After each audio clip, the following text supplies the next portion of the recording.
Hey everybody, my name is Jim Kelly and I am currently the role-playing game and wargaming crew chief for Southern Fried Game Expo.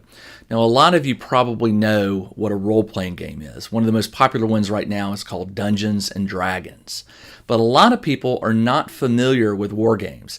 Actually, they probably are, they just don't realize it because role-playing games were actually built on top of war games. In this video, I want to talk to you about two types of war games, and hopefully by the end of the video, I may have convinced those of you who've never played to give it a try. In this video, I'm going to be talking about two types of war games. There is what I call the traditional war game, and there's one I call skirmish war game.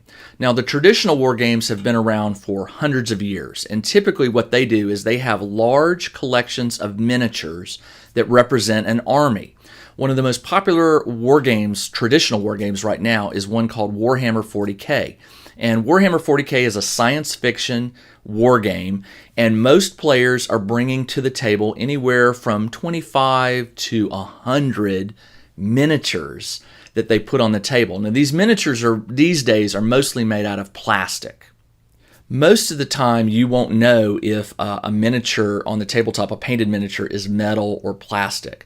But ultimately it really doesn't matter. They represent usually an individual soldier, or in some war games they can represent a large number of a type. Like for instance, in traditional historical war games, one little soldier on the tabletop might represent, say, 10 or 20 soldiers.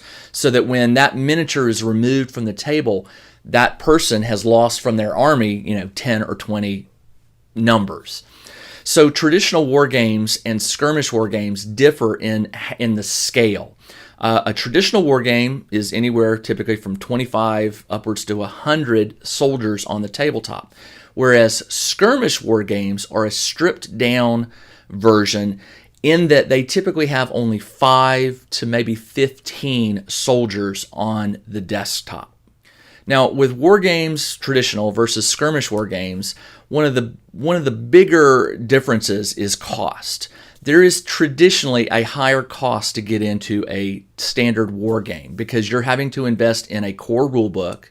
You might also be investing in other rule books that are specific to different army types. So think, for example, that you're playing a World War II war game. You may have the core rule book for the rules of movement and fighting, but there might be a separate rule book that you have to purchase if you want to play, say, the German army, and another rule book if you want to play the Japanese, or another rule book if you want to play the American or UK forces. So with traditional war games, not always. There's usually a core rule book, but sometimes there are additional war books that you have to buy if you want to play them. Now let's talk about miniatures. With traditional war games, miniatures can be anywhere from $1 upwards to $10 or more dollars. I mean, not kidding. It can get pricey. And with most war games, you buy the miniatures, you have to glue them together, and you have to paint them, and that takes time. So there is a time element for traditional war games. Now, people like me, I play both war games and traditional. The painting doesn't bother me. It's relaxing to me, but some people just want to play the game and get to the table. So they will spend a lot of time painting. So this is something you need to keep in mind if you are going to be playing a traditional war game where you need to bring 50 soldiers to the table. You got to paint 50 soldiers. With skirmish war games, you're playing anywhere from 5 to 15 soldiers. You can paint 5 soldiers fairly quickly and get playing the game, all right? Now, another difference between skirmish and traditional war games is the complexity of the rules. Now, not all traditional war games are super hard to learn. Warhammer's really not that hard to learn. And not all skirmish war games are easy to learn. But traditionally, the standard war game and the skirmish war game differ in their complexity. War games are usually bigger in scale. That means the rules are going to be more grand. And skirmish war games, which are more focused on small groups of soldiers, the rule sets are typically lighter, meaning a thinner rule book, less complex. Whereas with some war games, you might roll the dice 2 or 3 times to get some sort of result in the game. With skirmish war games, it's usually one roll of the dice, look at the result, compare it to your opponent, and determine, which soldier made the shot or which soldier is removed from the game. It gets pretty easy. Now, with war games, as I mentioned, one of the biggest ones is Warhammer 40K. That is a traditional war game. There are other traditional war games like Bolt Action, which is a historical World War II game, and some people might call it a skirmish war game because you can play it with smaller number of soldiers, but the way I've always seen it played is with large numbers of soldiers played on a battlefield. I tend to play more skirmish war games because they also tend to take less time. A lot of traditional war games can take anywhere from 3 hours or more. I've seen war games go for half a day before a winner was declared. Most skirmish war games are taking anywhere from an hour to maybe 3 hours. So your mileage may vary, but when you're playing just an opponent, the smaller skirmish war games with smaller counts of soldiers, obviously they tend to go much faster. Now let's talk about another fun part of wargaming and skirmish wargaming, and that is the tabletop that you're going to play on. Now, with both traditional and skirmish war games, you typically are going to cover the tabletop with terrain. And by terrain, I'm talking about buildings, rubble, water effects like a lake or a river and things like that. And people do go crazy with terrain. They will have the most realistic looking tabletops. For me, the difference between a skirmish and a traditional war game in terms of terrain is really the size of the table. Now, a lot of traditional war games will go with a larger table. 3 feet by 6 feet is often, about average. But with skirmish war games, they're typically played on either a 2 foot by 2 foot area or a 3 foot by 3 foot area. So in your mind, visualize that, and you can see that with a smaller gaming area, the game is going to be run much faster. Decisions are going to be made much quicker. Not always, but this is typical of these war games. Now think about this. If you're trying to cover a traditional wargaming table with buildings and stones and rubble and stuff like that, obviously you're going to need a lot more of it than you would if you were going to be putting it on a 2 foot by 2 foot area. So there's a slight, not necessarily cost, because there are ways to make terrain that are inexpensive, but time. If you're not buying the terrain, and there are companies that sell pre-made, pre-painted terrain, if you're going to make it yourself, there's a time investment whether you're playing traditional or skirmish war games. But if you are going to buy that terrain, obviously you need to buy less for a smaller footprint of a table. So let's talk about playing the game. Both games are typically played against a single opponent, although there are multiple player rules. Often most games will have rules for playing 3 players or 4 or even more.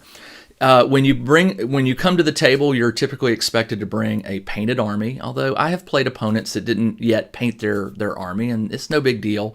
Now, some competitions, and seriously, if you get into wargaming, you'll find out that there are competitions at conventions like SFGE, and there are big prizes and things like that, but often the rules require that you bring a painted army. So you have to bring the army fully painted, mainly because a lot of these contests, they're doing photos for promotion and things like that, so they don't want to take photos of an army that is all gray plastic.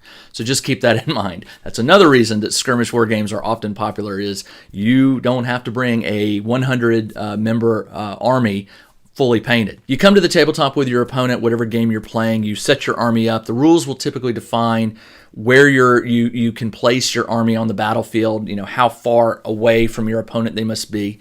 And then the rules will define turns. Sometimes it's I take a turn, you take a turn. Sometimes it's I move all my men and then you move all your men. Sometimes it's broken up into even more finite, smaller steps. I might move, you might move one, now we resolve fighting, now we move again, now we resolve fighting.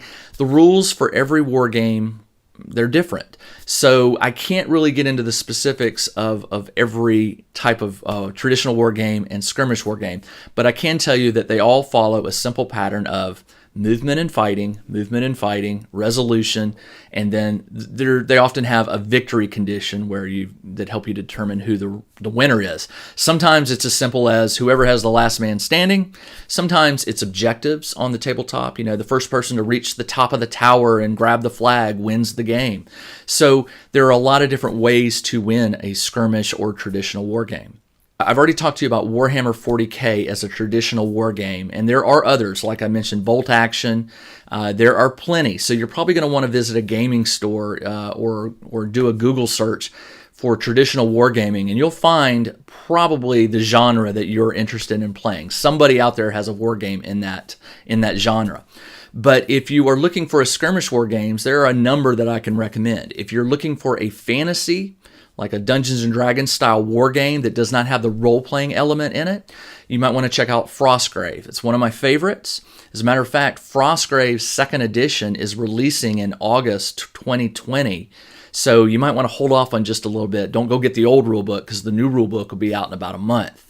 Frostgrave is absolutely one of my most favorite games. This is the original book for it. You can see how thin it is. This is it. This is a $20. Actually, you can get it for less than $20 online.